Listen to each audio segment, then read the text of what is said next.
Her hands trembled as she clutched the envelope tight. A letter of resignation. 3 months she'd spent working at that sprawling estate, cleaning, cooking, trying to make herself invisible. 3 months of avoiding his gaze, because every time he looked at her, something inside her screamed, something ancient, something impossible. Sarah was 26 years old. She had 2 young daughters, and absolutely no explanation for the way she felt when she was near Richard Huntington. He was the millionaire owner of that 5-story mansion in New York City. A businessman, cold, distant. She was just the housekeeper, sleeping in the servants' quarters with her girls, earning a minimum wage. Worlds that should never have collided, but they did. Every time she passed him in the endless hallways of that house, an electric current surged through her skin. Every time he spoke to her, even if it was just to ask for coffee, his voice echoed in some deep forgotten corner of her memory, a place that shouldn't exist. That's why she needed to leave, before she completely lost her mind, before she started to believe in the unbelievable. Richard was in his study when she knocked on the door. He looked up from his papers, and when he saw her standing there, holding that white envelope, something inside him shattered. He didn't know what. He didn't know why. He just felt it. "Resignation," she said. Her voice was barely a whisper, her eyes fixed on the floor. "I found another job, better pay. I apologize for the short notice." He should have accepted it. He should have signed the papers, wished her good luck, and forgotten about her in a week. That's what he did with all his employees. But when she extended the envelope, when their fingers brushed for a fraction of a second, something exploded inside him. An image, a fleeting, impossible vision. She was wearing a period gown. He was dressed in clothes from another century, running, screaming, blood.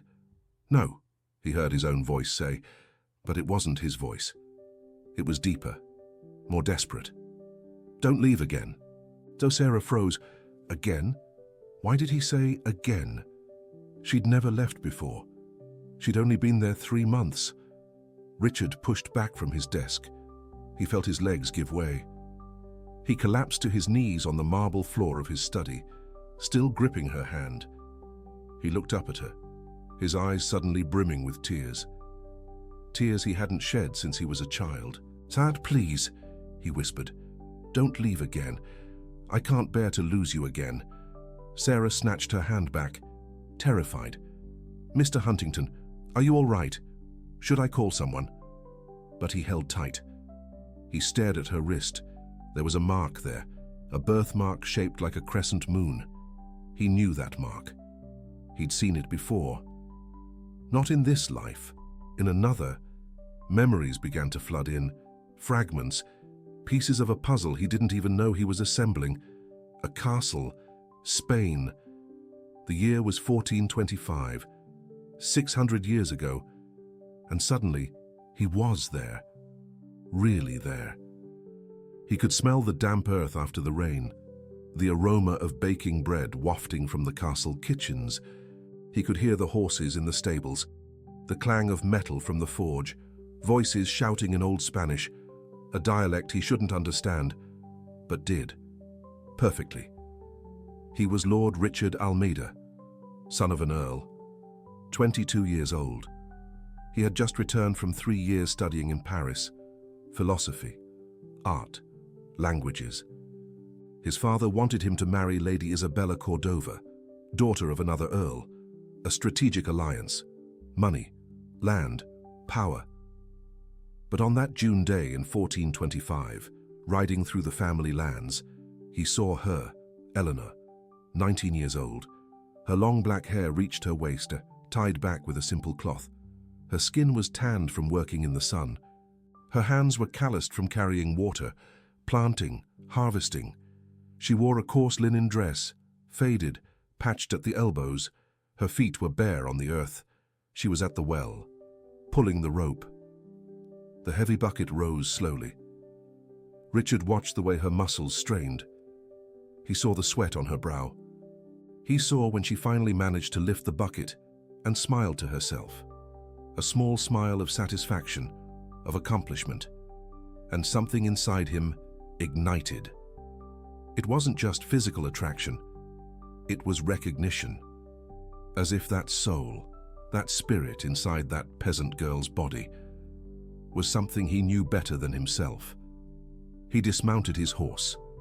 His friends, other nobles riding with him, laughed. "Richard, what are you doing? She's just a peasant."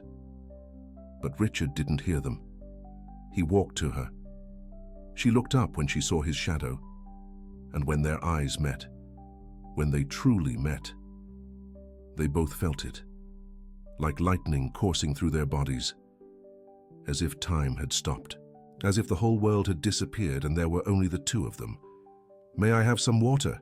he asked, his voice softer than he intended. Eleanor swallowed hard. She nodded. She took a clay mug, dipped it into the bucket, extended it to him, her hands trembling. When he took the mug, his fingers brushed against hers for a fraction of a second, and they both felt that electric shock, that impossible certainty that this wasn't the first time, that they had touched 1,000 times before. "What's your name?" Richard asked, returning the mug. "Eleanor, sir. Eleanor Rodriguez." "Eleanor," he repeated, as if savoring the name, as if it were the most beautiful word he had ever spoken. She lowered her eyes, blushing. Her father had taught her never to look directly at nobles. It was disrespectful. She could get in trouble. Her family could get in trouble. But Richard couldn't stop staring. At the way she caught her lower lip between her teeth when she was nervous.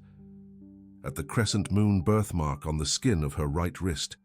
At the way she breathed, fast, as if she also felt that impossible connection. He released her hand, staggered backward, back to the present, back to 2025, back to the marble study in New York City. "This is insane. You're losing your mind. Reincarnation isn't real. Soulmates aren't real. They're just stories to make people feel less alone." Sarah looked at him with fear. "I'll get you some water, Mr. Huntington. You need to rest." As she ran from the study, Richard remained there on the marble floor, trembling. The images wouldn't stop. The more he tried to block them out, the stronger they became. He saw her at 19, her long, dark hair cascading down her back, her eyes fearful. She was drawing water from the well. He was 22, fresh from his studies in France. His parents wanted him to marry the daughter of another noble. He should have never looked twice at a peasant girl, but he did. And she looked back. And something ignited between them that no social rule could ever extinguish. Have you ever felt like you know someone you just met? That when you look into a person's eyes, you see centuries. Many people dismiss this as fantasy. But what if it isn't? What if some connections truly transcended time? Sarah was in the kitchen, her hands trembling as she filled a glass of water.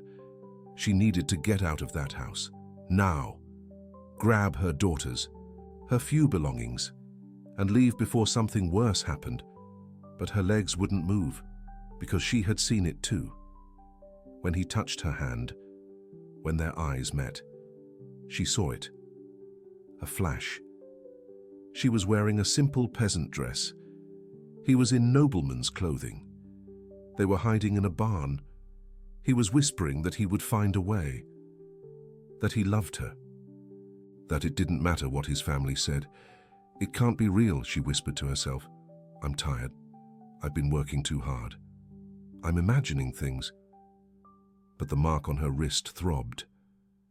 That half moon that she had had since she was born. Her mother said it was just a birthmark, but from time to time, when Sarah looked at it, she felt that it meant something more. She felt that someone had touched that place before, with love, with despair. She went back to the study with the glass of water. Richard was sitting in the chair, his head in his hands. When he heard her come in, he lifted his face. His eyes were red. "That mark on your wrist," he said. "How did you get it?" "It's a birthmark," Sarah replied, instinctively covering her wrist with her other hand. "I've always had it." Richard opened a drawer in the desk. He took out an antique locket, gold worn by time, with inscriptions in Latin that were almost faded. He had found that locket in the attic of the estate when he bought the property. Something about it made him keep it, something he couldn't explain. "Look at this," he said, extending the locket. Sarah hesitated, then took it. The moment her fingers touched the cold metal, another vision exploded, stronger this time, clearer. And suddenly she wasn't in Richard's study anymore. She was running. Through the forest. It was night. A crescent moon in the sky, the same shape as the mark on her wrist. She was pregnant. 8 months, her belly heavy, aching. Every step was agony. Branches scratched her face, tore her dress. Her bare feet bled on the ground full of stones and roots. She could hear the men behind her. 6, maybe 7. Horses, torches, shouts. Orders from the Earl. "Find the peasant girl, bring her back, alive or dead." Behind the men, more distant. She heard another voice, Richard, shouting for her to wait, shouting that he was coming, that he would protect her. But he was on foot. They had taken his horse and she couldn't wait. If they caught her, they would kill the baby. The baby of an earl and a peasant girl. Scandal, shame, living proof of dishonor. The November night air of 1425 was freezing. She could see her own breath. She could feel the cold burning her lungs. The smell of pine trees, of wet earth, of her own fear sweating through every pore. "Eleanor, stop!" She heard Richard shouting closer now. "Please, stop. We'll find another solution." But there was no other solution. She knew it. She had heard the Earl's orders. She had seen the coldness in his eyes when he found out about the pregnancy. No negotiation, no mercy, just elimination of the problem. So she ran, faster, ignoring the pain, ignoring the bleeding that started between her legs, ignoring the way the baby inside her protested, kicking with desperation. And then her foot caught on a root. She didn't see it in the dark. She didn't have time to react. She fell, hard, on her stomach. She heard the sound, a wet, terrible crack. She felt something break inside her, something fundamental, something that couldn't be fixed. The pain exploded, not like the labor pains that her mother had described. Worse, like someone had stuck a knife in her belly and was twisting it. She screamed, a scream that echoed through the forest and made the birds fly from the trees. Blood, so much blood. She could feel it coming out of her, hot, sticky, soaking her dress, the ground beneath her. She could feel the baby not moving anymore, the terrible silence inside her where before there was life. "Eleanor!" Richard arrived, falling to his knees beside her on the blood-soaked ground. His face was pale in the moonlight. His eyes were wild with panic. "No, no, no. Eleanor, look at me. Look at me."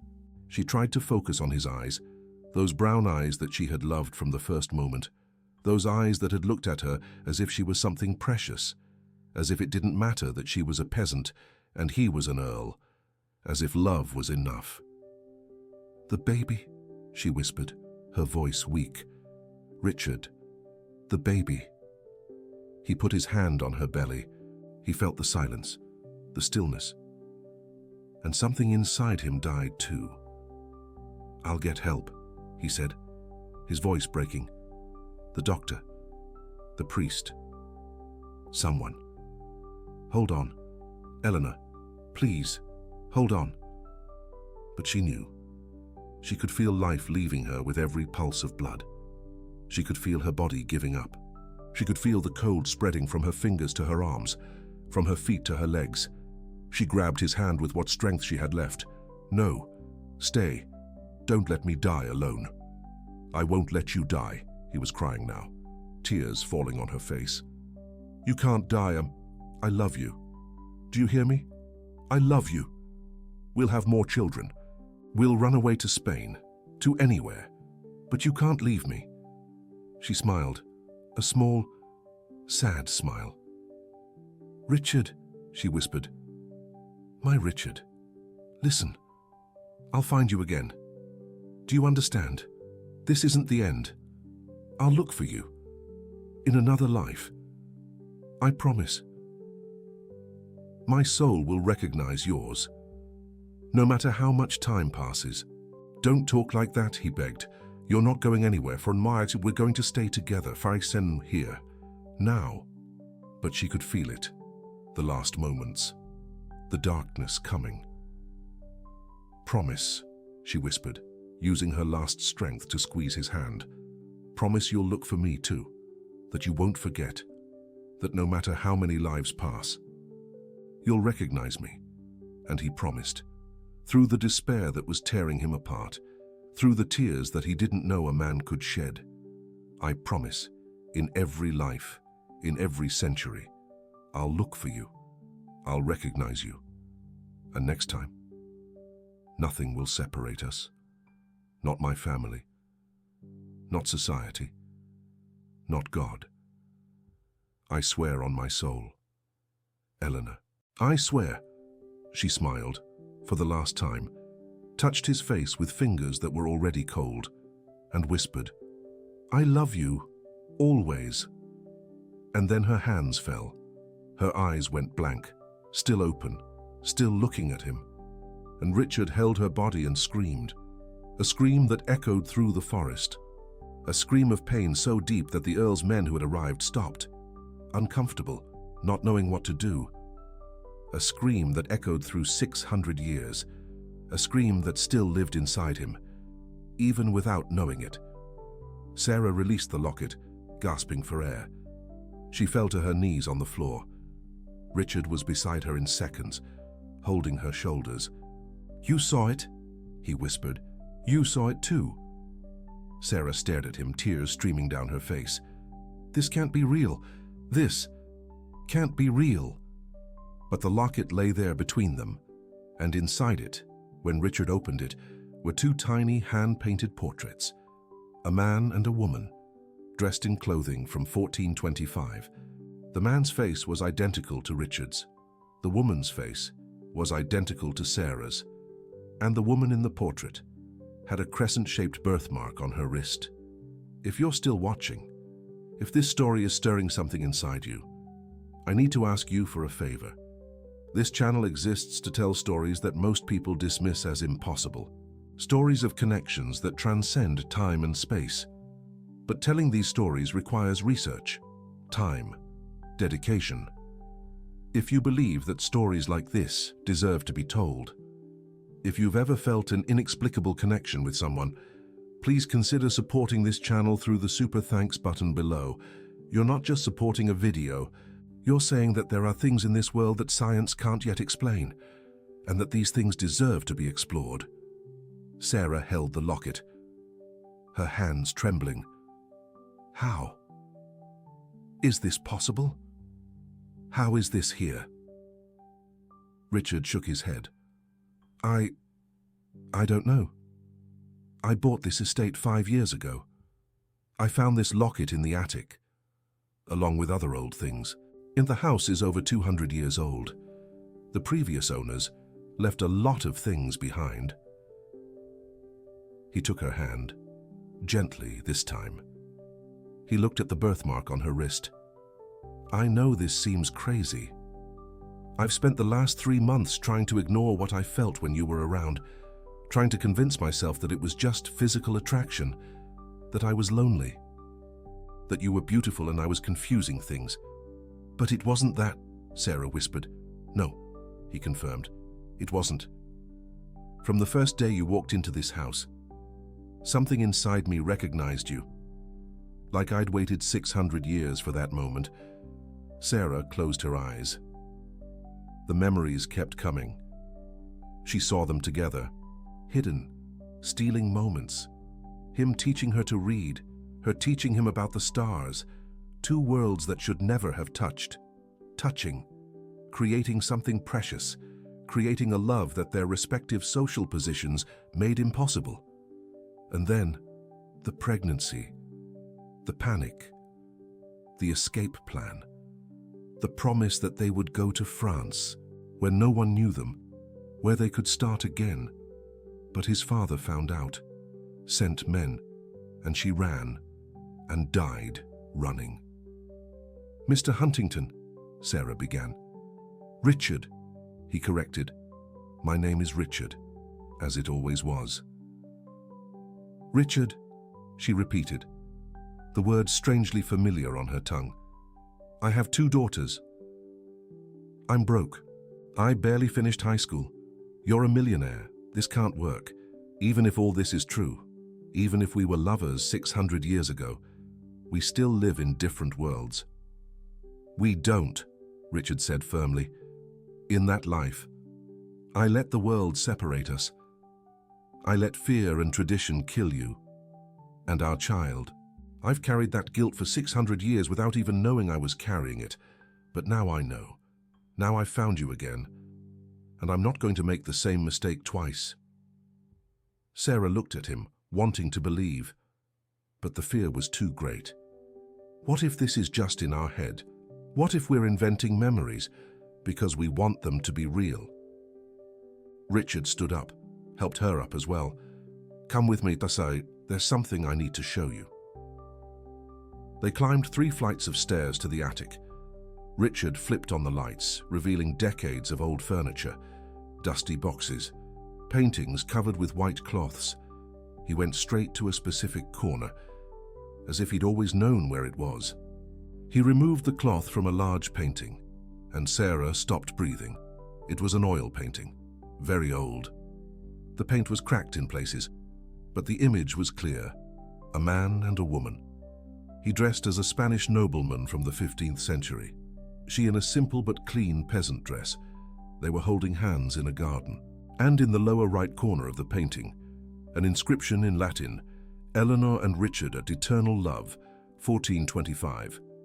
The faces in the painting were their faces, exactly, as if they'd posed for that portrait yesterday. How? Sarah whispered. How is this here? In this house? In your house? Richard shook his head, his eyes fixed on the painting. When I bought this property, the realtor said it had belonged to a Spanish family that came to New York in the 19th century. They brought many relics from Spain, but I had never come up here until 3 months ago. A week after you started working here, I couldn't sleep, kept thinking about you, feeling crazy for thinking about you. So I came up here, looking for a distraction.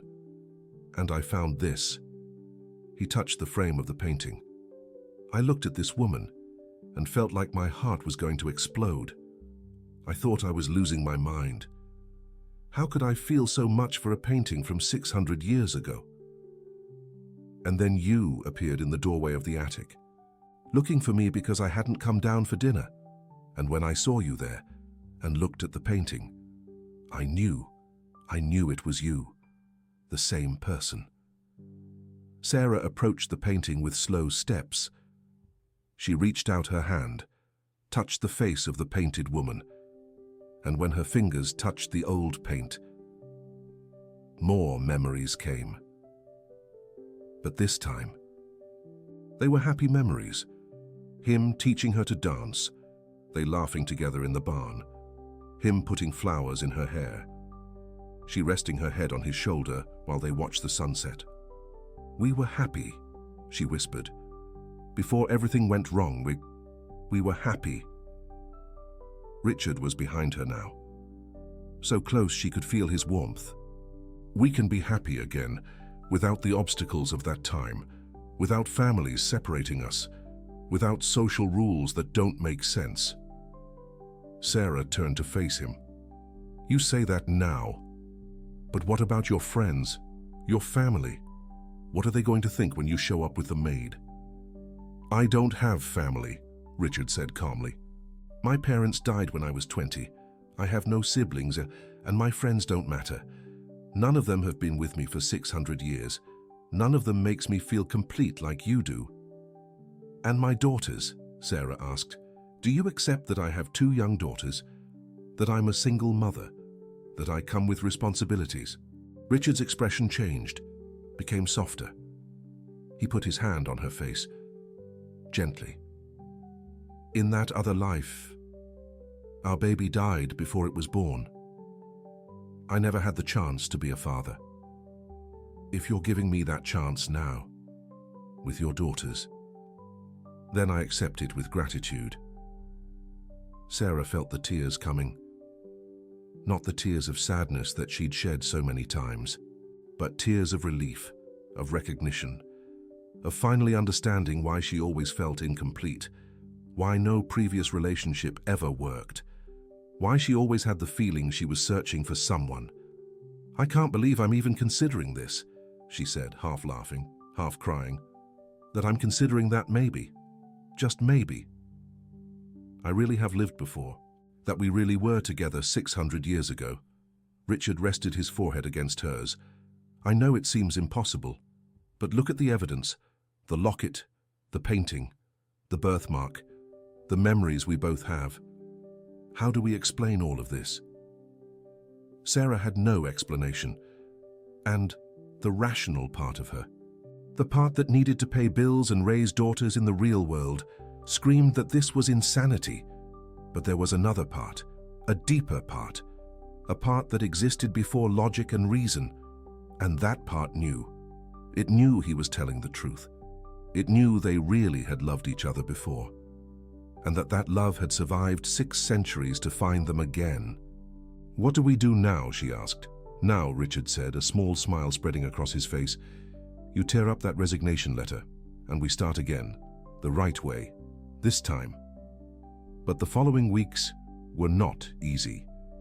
Sarah continued working at the estate, but now Richard spent hours talking with her, getting to know her daughters, Isabella, who was 5, and Gabrielle, who was 3. The girls loved him immediately, especially when he built a playground in the garden just for them. And the more time they spent together, the more memories came. Not always through dramatic visions. Sometimes just a sense of familiarity. Sarah would pick up a cup in a specific way, and Richard would say that she always did that. She would ask how he knew, and he couldn't explain it. He just knew. Or Richard would say something in Old Spanish, a phrase he didn't even know he knew, and Sarah would understand it perfectly. Despite never having studied Spanish, despite barely speaking English correctly, but the biggest proof came a month later. Richard had hired a private investigator, not because he doubted, but because he wanted confirmation. He wanted documents. He wanted something that would convince any skeptic. The investigator returned with records of a property in Spain, the region of Castile, year 1425. Property of the Almeida family. And in the birth and death records of that region, he found it.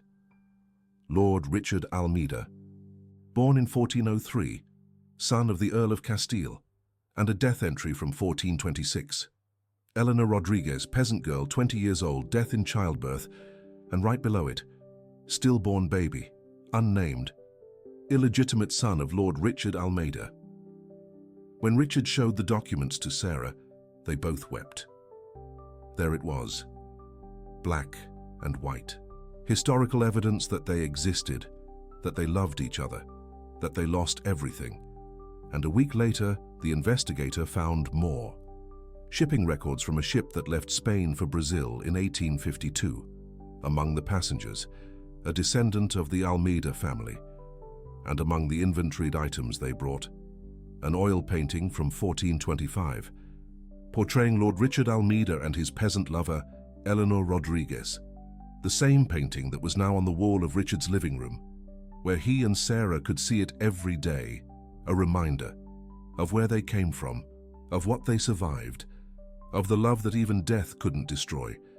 3 months after Sarah's near resignation, Richard organized a dinner party. He invited his business associates, acquaintances from New York City high society. Sarah was terrified. She didn't know how to act around those people. She didn't have appropriate clothes. She didn't know what to talk about, but Richard held her hand. "Wear this," he said, handing her a box. Inside was a dress, not a modern designer dress, but a perfect replica of a dress from 1425, custom made, in the colors she wore in the painting. "I can't wear this," Sarah said. "People will think it's strange." Richard smiled. "Let them. I want them to see you as I see you, as you always have been." When Sarah came down the stairs that night, wearing the period dress, the guests fell silent, some with confusion, others with admiration. But Richard just looked at her as if he was seeing the most beautiful thing in the world. And then he did something that no one expected. He took her hand and led her to the painting on the wall. "Look," he said to all the guests. "This is Eleanor, painted in 1425. And this," he pointed to Sarah, "is Eleanor in 2025, 600 years later. Same face, same soul. And this time, I'm not going to let the world tear us apart." Some guests laughed, thinking it was some kind of performance art. Others looked uncomfortable, but Richard didn't care. He had spent 600 years searching for her. He wasn't going to hide now.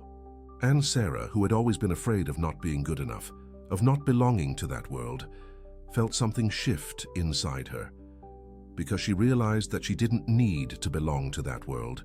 She belonged to Richard, as she always had, and that was enough. 6 months later, they were married. It wasn't a big, extravagant wedding. It was simple, at the family estate in Castile, Spain, where it all began 600 years before. Richard had bought the property, the land where he and Eleanor had met, where they had loved each other, where they had lost everything, and in the exact spot where Eleanor died, where the historical records showed that she fell and never got up again, they built a memorial, a small chapel with the 1425 painting on the altar, and a plaque in memory of Eleanor and Richard, separated by life, united by eternity. Isabella and Gabriel were the flower girls, wearing small period dresses. They didn't completely understand the story, but they felt that it was special, that the man they now called Dad had waited a long time for this. When the priest asked if Richard accepted Sarah as his wife, for better or for worse, in sickness and in health, until death do them part. Richard paused before answering. "Not even death can part us," he said. "I've already proven that." And when Sarah said, "I do," when they put on the rings, something happened that no one expected. The birthmark on her wrist, that half moon she had her whole life, glowed, just for a second, a soft, golden glow. Everyone present saw it.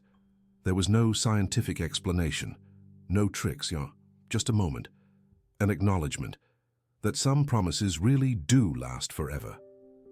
Are you still there? If you've made it this far, if this story has touched something inside you, I need to tell you something. This isn't just entertainment. It's not just a romantic story to pass the time. I spent 3 weeks researching for this video, talking to experts on reincarnation, studying documented cases of people who remembered past lives, with details that were later verified. Cases investigated by universities, by skeptical scientists who went in looking for fraud and left without explanations. Materialistic science has no explanation for this. Psychologists try to reduce it to déjà vu. Neurologists talk about synaptic misfires. Skeptics say our mind invents patterns, sees connections where none exist. And for most cases, maybe they're right. Maybe 99% of the time, it's just our imagination, wanting to see meaning where there's only coincidence. But what about that 1%? What about the cases where there's physical evidence, photographs and documents, birthmarks, that correspond to fatal wounds in past lives? 3-year-olds speaking languages they've never learned, describing places they've never visited, recognizing people who died before they were born. I'm not asking you to believe blindly. I'm asking you to consider that you keep an open mind, because maybe, just maybe, there are things in this universe that we don't yet understand, things that science will one day explain, but that for now remain in the realm of the inexplicable. And if you've ever felt it, if you've ever looked into someone's eyes and been absolutely certain that you've known each other before, if you've ever visited a place for the first time and known exactly what was around the next corner, if you've ever heard a song and cried without knowing why, as if that melody carried memories from another time, then you know that I'm talking about something real. This channel exists to explore those possibilities, to tell stories that most people dismiss too quickly, to give a voice to experiences that our materialistic society has taught us to deny. But doing this requires resources. It requires research. It requires time. It requires traveling to interview people. It requires hiring investigators. It requires translating ancient documents. If you want us to keep doing this, if you want more stories like this to be told, if you believe that there are mysteries in this world that deserve to be explored, even when science doesn't yet have all the answers, then support us through the Super Thanks button below. You're not just supporting a video. You're supporting an ongoing investigation. You're saying that love can be stronger than time, that consciousness can transcend the body, and that some connections deserve to be honored, even when we can't explain them completely. And more importantly, you're saying that these stories deserve to be told, that the people who lived these experiences deserve to be heard, not ridiculed, not dismissed, but truly listened to and investigated with sincerity.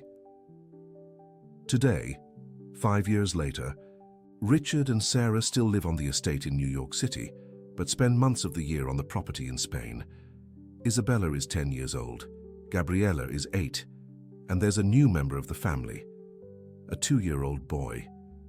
They named him Michael, but Richard sometimes calls him another name, and quietly, when he thinks no one is listening, he calls him Hijo, my son.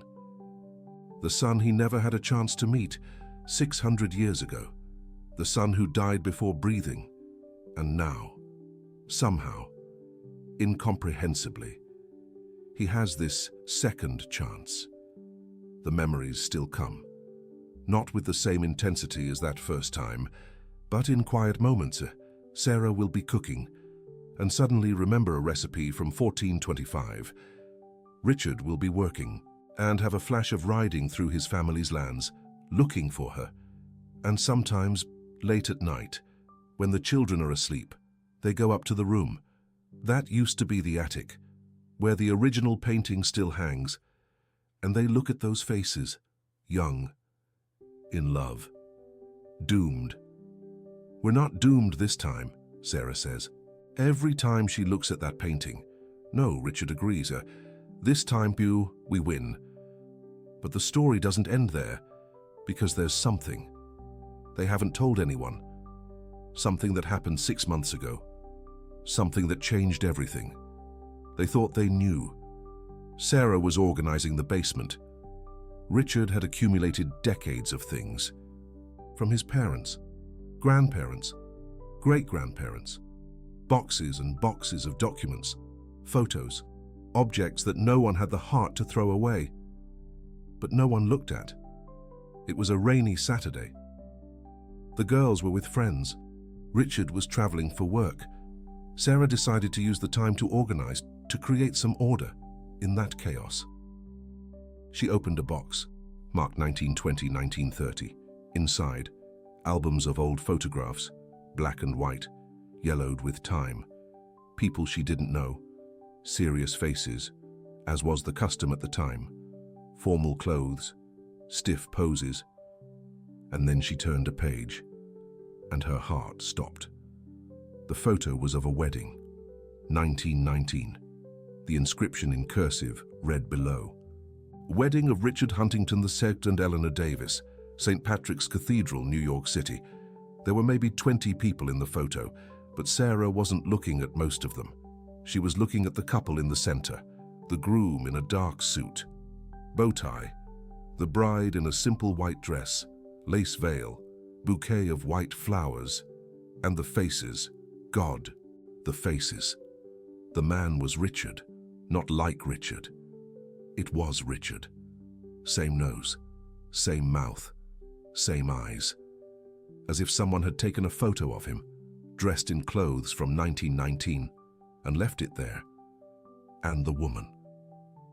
Sarah raised a trembling hand, touched the face in the photo. It was her. Every detail. The shape of her chin. The way she smiled. A little shy. Even the half moon on her wrist, visible because she was holding the bouquet, in a way that exposed her right wrist. Sarah dropped the photo, stood up, staggered back, bumped into a shelf. Boxes fell. Noise. But she didn't hear it, just stared at that photo on the floor. That impossible evidence. When Richard returned 3 days later, she was sitting in the living room, the photo on the table in front of her. She hadn't slept properly, hadn't eaten properly, just stared at that photo, trying to understand. "Richard," she said when he entered, voice strangely calm. "I need to show you something." He approached, saw the photo, and turned white. Slowly, he picked up the photo with trembling hands and took it to the light, studied every detail. "This isn't possible," he whispered. "This isn't." "How?" Sarah shook her head. "I don't know. I found it in the basement. There's an inscription. Richard Huntington II. Your great-grandfather, I presume. And Eleanor Davis." Richard turned the photo over. On the back, more inscriptions in cursive. Richard Huntington II, born 1892, died 1922. Eleanor Davis, born 1895, died 1922. Married February 14, 1919. 2 children, John, born 1919, Mary, born 1921. Car accident, August 3, 1922. Both deceased, children raised by Richard's sister. Richard read, reread. His legs gave out. He sat heavily on the couch. "They died together," he said. This time they weren't separated. They died together. Sarah sat beside him, and they had 3 years. 3 years of happiness, children, a family. Richard looked at her. "And you know what this means? If this photo is real, if we really lived that life in 1919, then it proves it. It's not just 1425. It's not just visions or memories we can question. This is physical evidence, photography, documents." They hired the investigator the next day. They gave him all the information, the photo, the names, the dates. He took 2 weeks and came back with a folder full of documents. Marriage certificate, real, registered. Richard Huntington II and Eleanor Rodriguez, married on February 14, 1919, at St. Patrick's Cathedral, New York City. Birth certificates of the children: John, born November 1919, Mary, born March 1921, and the police report of the accident, August 3, 1922, Ford Model T automobile, driver Richard Huntington II, passenger Eleanor Rodriguez Huntington, collision with another vehicle on 5th Avenue. Both died at the scene. Minor children turned over to the custody of Beatrice Huntington, sister of the deceased, and photographs. The investigator had found more. Photos of the family. Richard II holding baby John. Eleanor breastfeeding Mary. The four of them together in Central Park. Happy. Really happy. In each photo, the faces were unmistakable. Richard and Sarah, living in 1919, married, with children, happy, for 3 brief years. That was over 100 years ago, Sarah whispered, looking at all the photos spread across the table. We've had a whole lifetime between 1425 and now, and this time we did it. This time we had our family. For 3 years, Richard said, his voice breaking. And then we died together. Not separated. Together. Sarah took his hand. Do you understand what this means? In that life, in 1425, I died and left you alone. You carried that guilt, that pain, for centuries. But in 1919, we weren't separated. We went together. Maybe that healed something. Maybe that's why we were able to find each other again. Now. Richard looked at her, looked at the photos, looked at the evidence of a life he didn't consciously remember, but that was somehow written on his soul. John and Mary, he said suddenly. Our children in 1919, what happened to them? The investigator opened another folder. John Huntington lived until 1987. Married, had 3 children. Mary Huntington lived until 1995. Married, had 4 children. Both had long and full lives. And the descendants? Sarah asked. Are they still around? The investigator nodded. Many. Scattered throughout New York, New Jersey, even some overseas. You have. He checked his notes. Approximately 32 living descendants of John and Mary. Sarah and Richard looked at each other. 32 descendants, from a life they lived over 100 years ago. Children, grandchildren, great-grandchildren of the children they raised briefly before dying together. It's like, Sarah said slowly, each life added something. In 1425, we had love, but lost everything. In 1700, we had connection, but the war separated us. In 1850, we had passion, but society divided us. In 1919, we had everything, family, happiness, for 3 years. And now in 2025, maybe we finally have time. Time to make it last. Richard pulled her into his arms. And if we have descendants from 1919, if John and Mary had full lives, then our story from 1919 didn't end in tragedy. It ended with a legacy, with continuation. They spent that night looking at photos from 1919, of Richard II and Eleanor playing with their children, of moments of happiness captured in black and white, evidence that they had been happy before, that they could be happy again. How many lives have we lived together? Sarah asked when they discovered this. Richard held her hand. I don't know. Maybe many. Maybe we've been doing this for 1,000 years, 2,000, always finding each other, always recognizing each other. And you don't get tired, she asked, half joking, half serious, of finding me life after life? Richard looked into her eyes, those eyes that he knew better than his own. Never. I'd find you in 1,000 lives, in 10,000 lives, because you're not just the person I love, and you're the person my soul recognizes as home. Sarah rested her head on his shoulder, and they stayed there, looking at the photo of a life they lived 100 years ago, a life they don't completely remember. But that's there, proven, documented, real. Some people say that believing in reincarnation is escaping reality, that it's inventing comforting stories to cope with mortality. But Richard and Sarah don't need to believe. They have proof. Paintings, documents, photographs, physical marks, memories that appear without being invited. And more important than any proof, they have the recognition, that feeling of finally being complete, of finally being home, Not in a place, girl, but in a person. Now I want to ask you a question.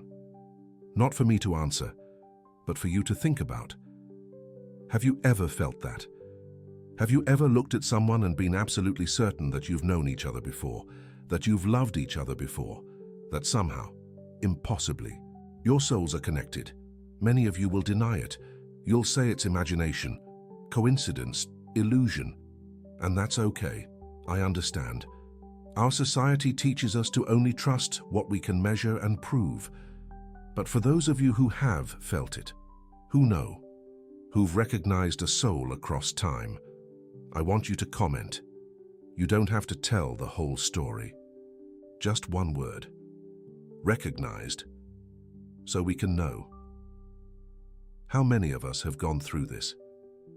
How many of us carry memories of lives we didn't live in this existence?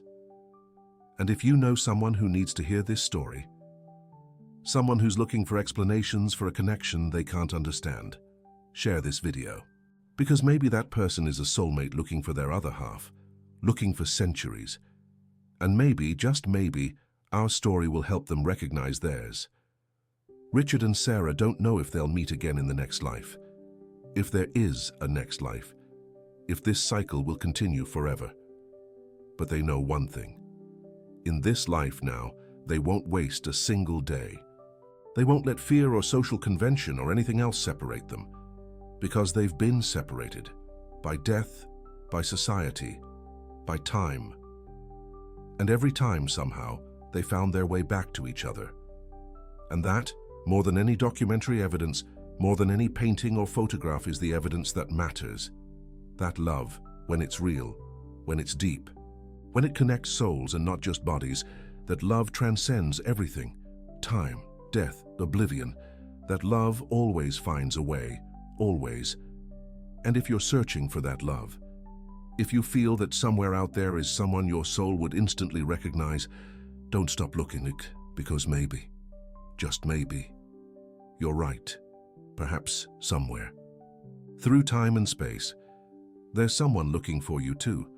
Someone who promised to find you again, someone who has never forgotten. And perhaps, when you meet, when your eyes meet for the first time in this life, you'll know, you'll recognize, and everything will make sense.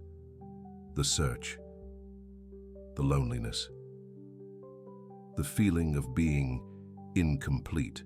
It will all have been worth it, because finally, after centuries and after lives, you'll be home, together, again. And this time, you'll do things differently. This time, you won't let anything separate you. Not family, not money, not even death, because some promises truly last forever. But come back with me to the beginning, to the first day Sarah entered that estate. 3 months before that moment in the office. 3 months before they almost lost everything again. It was a rainy day in New York City. A real soaker. Sarah had just been evicted from the tiny apartment where she lived with her daughters. 2 suitcases with all their possessions. Abigail running a fever. Chloe crying from hunger. And a job ad that seemed too good to be true. Housekeeper. Room and board included. Above average salary.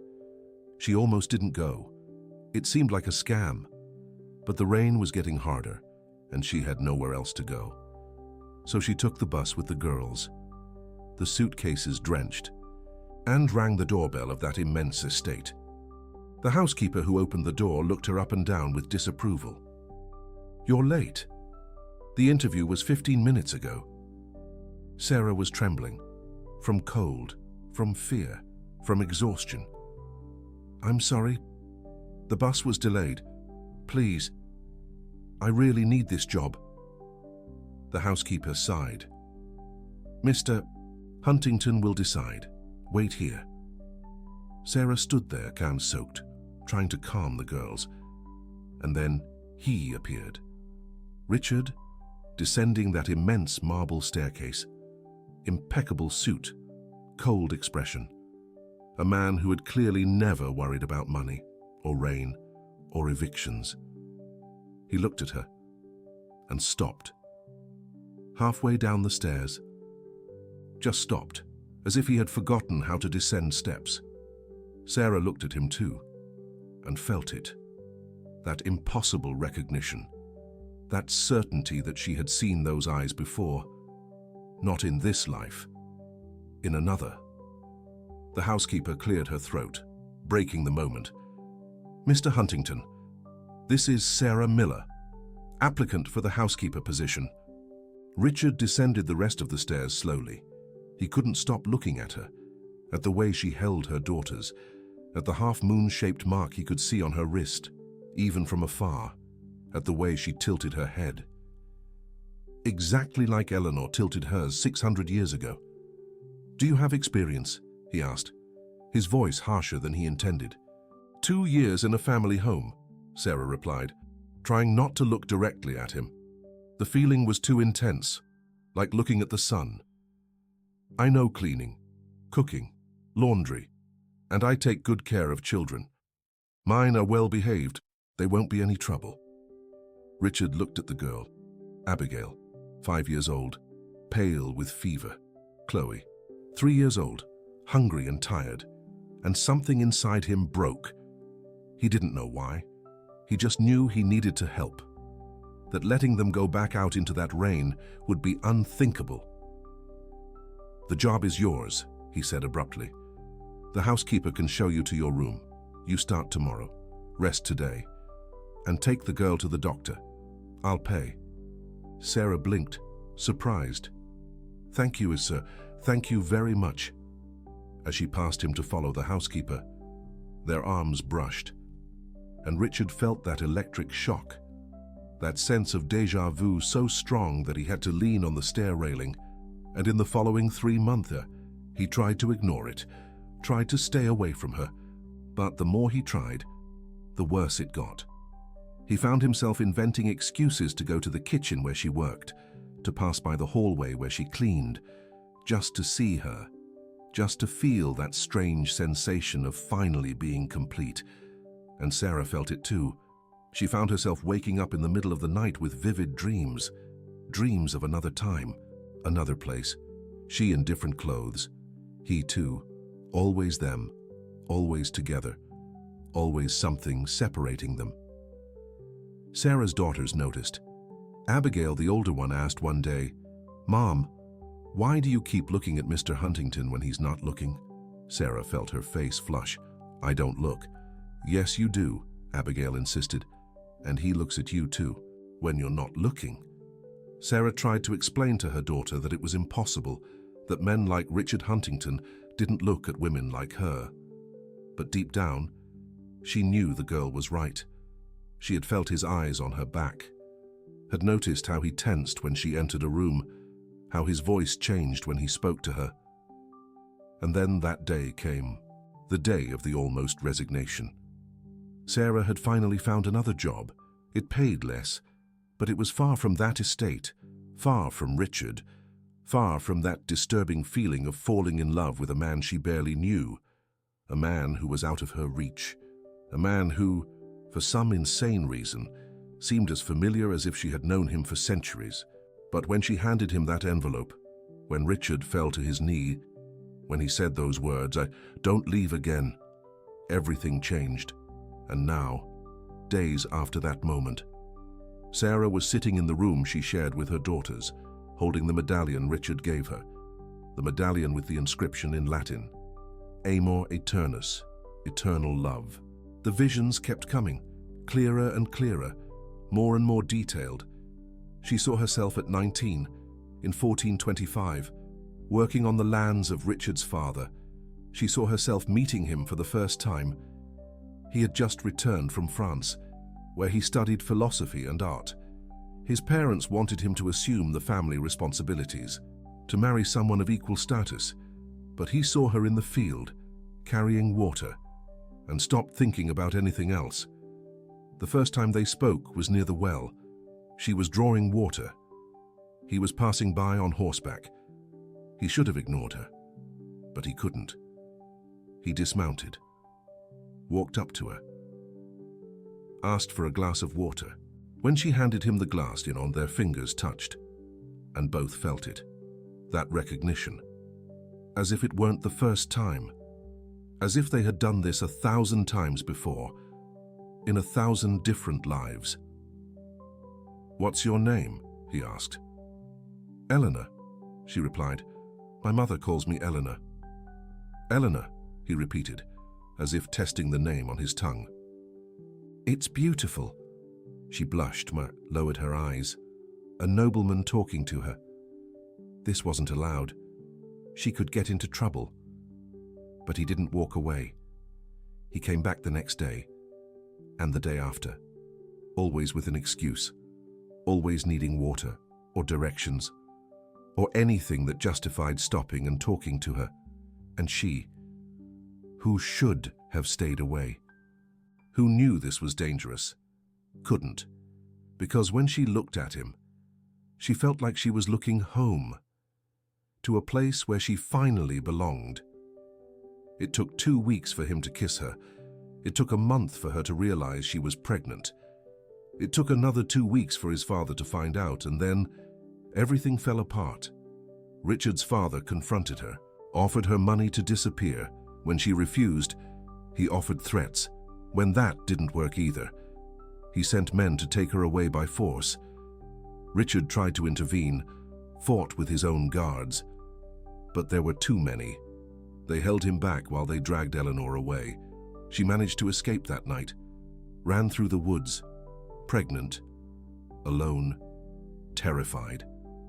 Richard found her, swore they would run away together, to France, to anywhere they could be safe, but her body couldn't take it. The stress, the fear, the run through the woods. Something broke inside her. She started bleeding, and it didn't stop. He carried her back to the estate, screamed for help, but it was too late. The baby was stillborn, and Eleanor died hours later. Holding his hand up, making him promise. "Promise you'll find me," she whispered, "in the next life. Promise you won't forget." And he promised. Through the tears, through the despair that was tearing him apart inside. "I will find you, in every life. I swear." Eleanor died with a smile on her face, because she believed him, believed their love was too strong to end with death. And now, 600 years later, Sarah was holding that locket and remembering dying in those arms, remembering the promise, and remembering how much it hurt. Not the physical pain, but the pain of leaving him, of knowing he would be alone, that he would carry that guilt, that love, alone. But he hadn't been alone for 600 years, because Sarah also remembered other lives now, fragments that were becoming clearer and clearer, pieces that were coming together, forming complete stories. A life in 1700, in England, London. She was Catherine Wells, 24 years old, a teacher for children at a school for poor girls. She wore simple grey dresses, her hair pulled back in a tight bun, reading glasses that pinched her nose. She lived in a tiny room above the school, earned little, ate less. But she loved teaching, loved seeing girls who would never have the opportunity, learning to read, to write, to dream beyond their circumstances. One day in March, soldiers arrived at the school, recruiting for the War of the Spanish Succession. They needed a place to stay for 3 days before marching to the port. The headmistress agreed, gave them the main hall, and Catherine was put in charge of bringing them food. There were 12 soldiers, dirty, tired, some wounded from previous battles, and among them, a lieutenant, Richard Blackwood, 27 years old, dark brown hair cut short, scar on his left cheek, eyes that had seen much death, but still retained humanity. When Catherine entered the hall with the tray of bread and soup, when her eyes met his, they both stopped. The tray almost fell. The lieutenant stood up from his chair so abruptly. He knocked it over. "Forgive me, madam," he said, his voice hoarse from shouting orders. You remind me of someone." "You too," Catherine whispered, not understanding why her heart was pounding. not understanding why tears were rising in her eyes at the sight of a complete stranger. He helped her distribute the food. They talked about nothing and everything. He spoke about the war, about how he didn't want to kill, but he had no choice. She spoke about the girls, about how education could change destinies, and the more they talked, the more they felt it, that connection, that deep recognition. For 3 days, they found stolen moments, conversations in the garden when no one was watching, hands touching while passing documents, glances across the hall that said more than words. On the 3rd night, he kissed her, behind the school, under the stars. And when their lips touched, they both saw fragments of other lives, other eras. They didn't understand, but they felt it. "I'll come back," he promised. "When the war is over, I'll find you, no matter how long it takes." She believed him, waited 2 years, 3, continued teaching, continued living, but a part of her was always waiting, looking at the door, waiting for him to walk in. He never walked in, because in 1703, in a battle in Bavaria, a musket ball went through his chest. He died on the field, bleeding in the mud, whispering a name that no one around him understood. Catherine. She only found out 6 months later. A surviving soldier visited the school, brought the lieutenant's belongings, among them a letter written to her, never sent.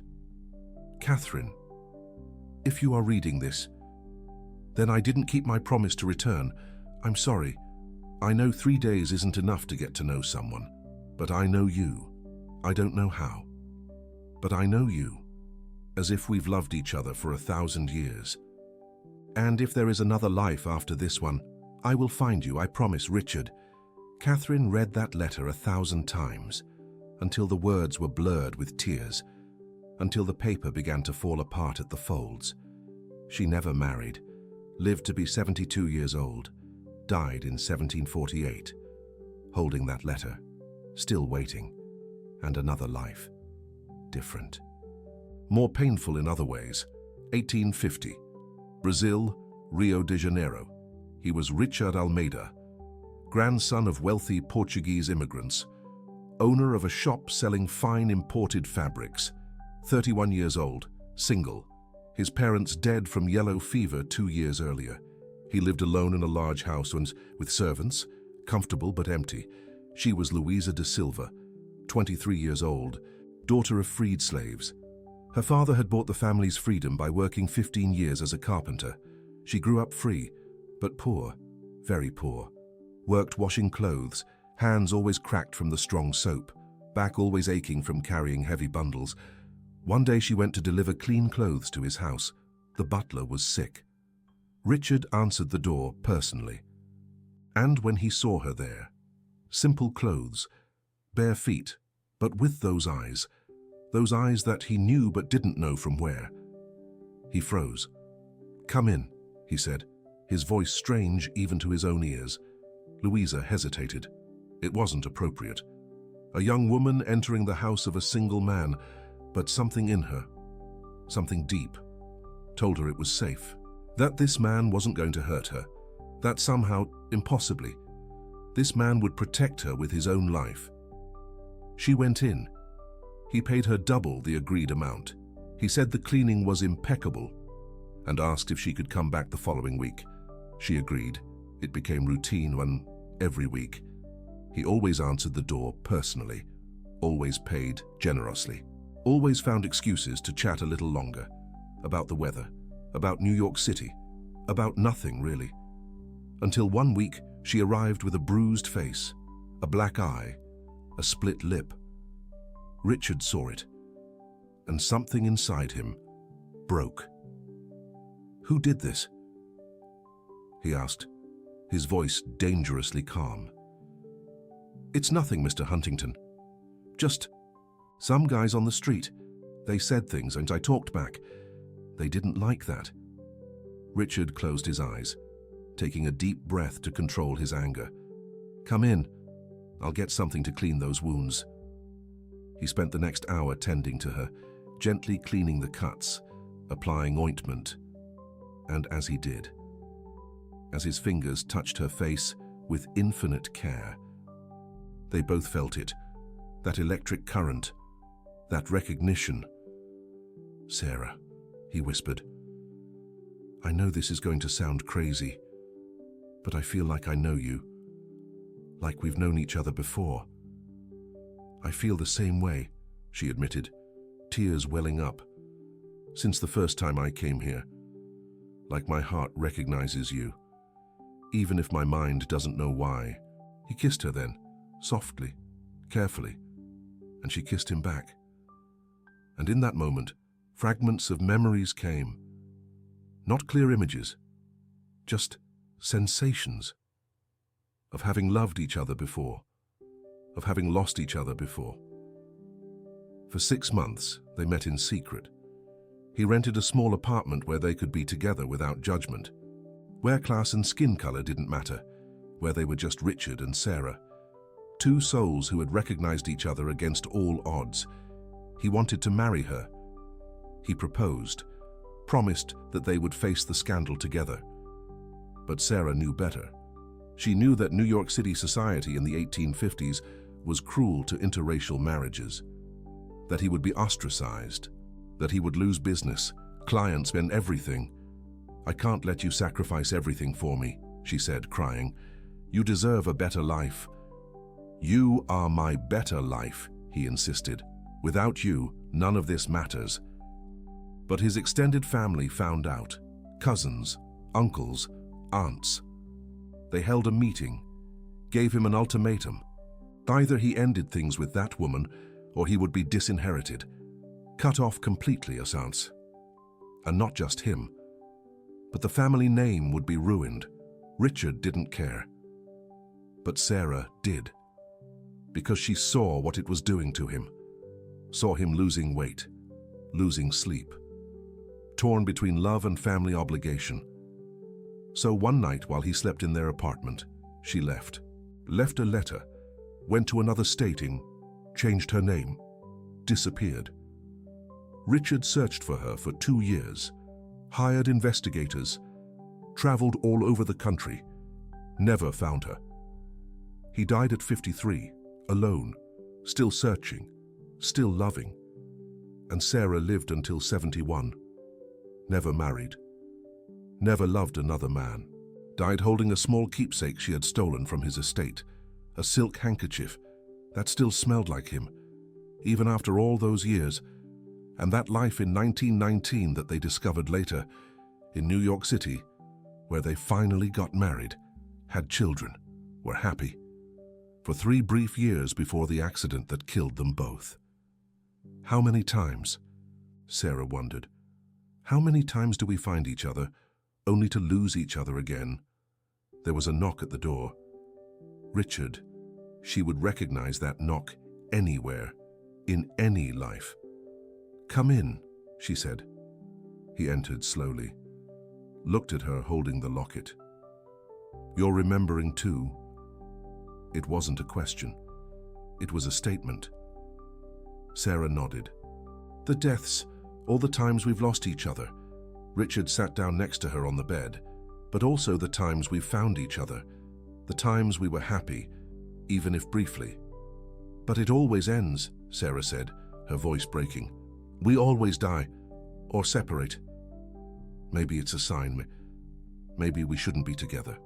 Richard took her face in his hands, looked directly into her eyes. "Or maybe it's exactly the opposite. Maybe we keep finding each other because we're meant to be, because not even death can permanently separate us, because our connection is stronger than any obstacle." "But what if we lose each other again?" Sarah whispered. "What if I die? What if you die? What if we live?" Richard interrupted. "What if this time it works? What if we spend 50 years together, 60, 70? What if we have enough time to make up for all the times we didn't?" Sarah wanted to believe him, but the fear was too real, because she remembered dying, remembered losing the baby, remembered the pain, and she didn't want to go through it again.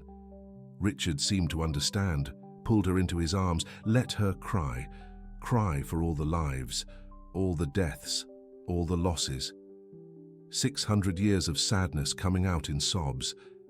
And when she finally stopped, when there were no more tears, he held her and began to sing, softly.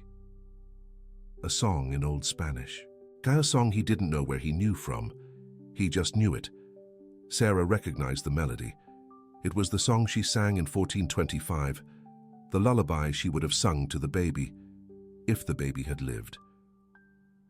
"You remember," she whispered, astonished.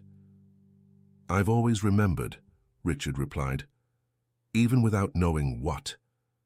Something in me has always carried you. In every life, even in the lives where we didn't find each other, you've always been here." He placed her hand over his heart. Always. And it was in that moment that Sarah decided that, yes, it was scary. Yes, it could end in pain. Yes, their history didn't have a great track record of happy endings. But she also decided that it would be worth it. That having him for any amount of time would be better than not having him at all. "All right," she said. "Let's try. But slowly, carefully. Because I have daughters, and they've been hurt too many times. I can't risk their hearts." Richard nodded, understanding. "Slowly," he agreed. "At your pace, but together." And that's how it began. Not with great drama, not with grandiose declarations, but with small moments. Breakfasts together in the kitchen, Richard helping the girls with their homework, Sarah organizing the books in his office while they talked about everything and nothing, and the memories kept coming, but no longer just the bad ones, also the good ones. Richard remembering teaching Eleanor to read in 1425, Sarah remembering dancing with him in 1919, both remembering all the small intimacies they had built across the centuries.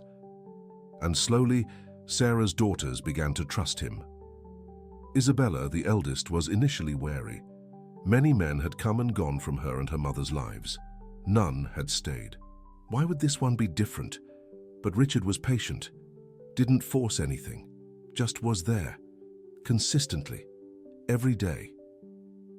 And gradually, Isabella began to let her guard down. Gabriella, the youngest, was easier. She just wanted someone to play with her. And Richard found that he loved to play, building forts with pillows, reading bedtime stories, drawing with crayons. One day, 6 months after that near dismissal, Abigail was sick, high fever. Sarah was panicked, remembering other times her daughters had been sick, and she didn't have the money for a doctor. But Richard was there. He called the best pediatrician in New York City, stayed up all night, applying cold compresses, measuring her temperature every hour. And when Abigail finally fell asleep, her fever breaking, she was clutching his hand.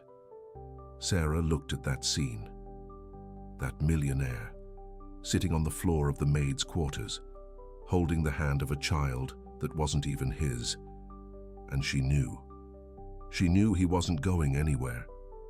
That this time, finally, they would have their chance. 3 weeks later, Brianna was doing homework at the kitchen table. Richard was helping, explaining math in a way that finally made sense. Suddenly, out of the blue, Brianna asked, "Are you going to marry my mom?" Richard stopped, surprised. He looked at Sarah, who was washing dishes and had frozen at the question.